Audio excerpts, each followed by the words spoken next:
نتنيا سوك الى احمر الى احمر الى احمر الى احمر الى احمر كلا جوجان قدادوينta ku garaac B52 gantaalaha kuwa nuclearka qaada ku dhufo qadaadooyin laba mid ba ka badan laba mid qadaadooyin midiyaan ka ari ku dhufo Netanyahu day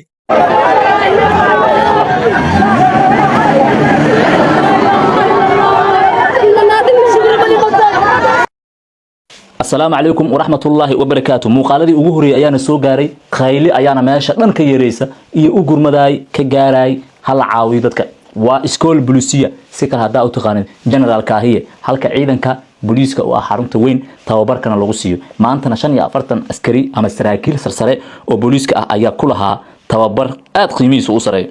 waxa soo gaaray muuqaalo iyo sawiro aad u naxdin badan halkan aan lagu faafi karin cadeemahaas telegramka aad ka arki kartaan bas muuqaalka in la fiiriyo